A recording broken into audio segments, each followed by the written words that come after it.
ഇവിടെ സൂചിപ്പിക്കപ്പെട്ടതുപോലെ ലോകത്തെവിടെയും കാണാൻ കഴിയാത്ത വിധത്തിൽ സമസ്ത ഇന്ന് വളർന്ന് പന്തലിച്ചു. ഒരു ശക്തിക്കും അതിനെ തടുക്കാൻ കഴിയുകയില്ല. ഒരു രാഷ്ട്രീയ പാർട്ടിയുടെ സേവനം കൊണ്ടോ സഹായം കൊണ്ടോ അല്ല സമസ്ത ഇവിടെ വളർന്നത് എന്ന് വളരെ വ്യക്തമായി പറയാൻ ഞാൻ ആഗ്രഹിക്കുകയാണ്. ഇവിടെയുള്ള സുന്നത്ത് ജമാഅത്തുകാരൻ അവൻ മുസ്ലിം ലീഗുകാരനാവാ, കോൺഗ്രസ്സുകാരനാവാ, മാർക്സിസ്റ്റുകാരനാവാ, ആ രാഷ്ട്രീയം അവൻ്റെ ഏതുമാവാ, അവൻ സുന്നിയാണോ അവനാണ് സമസ്തയെ വളർത്തിയത്, അവന്റെ സഹായം കൊണ്ടാണ് ഇവിടെ സമസ്ത വളർന്നത് എന്ന് പറയാൻ ഞാൻ ആഗ്രഹിക്കുകയാണ്. രാഷ്ട്രീയം ഇവിടെ വിഷയമല്ല.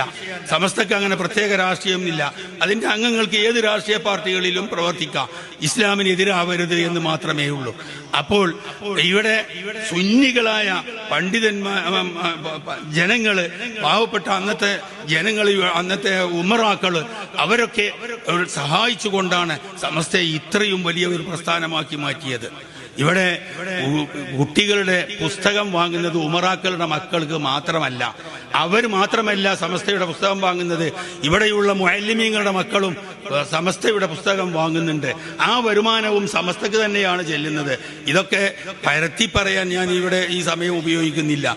ഏതായിരുന്നാലും സമസ്ത എന്തിന് രൂപീകരിച്ചുവോ ആ ആശയം അത് പ്രചരിപ്പിക്കുക മാത്രമാണ് ഈ മക്കൾ ചെയ്യുന്നത്. ഇന്ന് സമസ്തയുടെ കൂടെ ഏറ്റവും ഒരു കാലത്ത് SYS സമസ്തയുടെ ഊന്നുവടി ആയിരുന്നുവെങ്കിൽ ഇന്ന് സമസ്തയുടെ കൂടെ നടന്നുകൊണ്ട് സമസ്തയുടെ ഊന്നുവടിയായി പ്രവർത്തിക്കുന്നത് SKSSF ആണ് എന്ന് പറയാൻ ഞാൻ ആഗ്രഹിക്കുകയാണ്.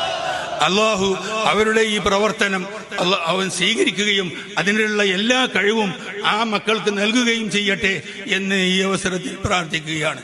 സഹോദരന്മാരെ നാം മനസ്സിലാക്കണം,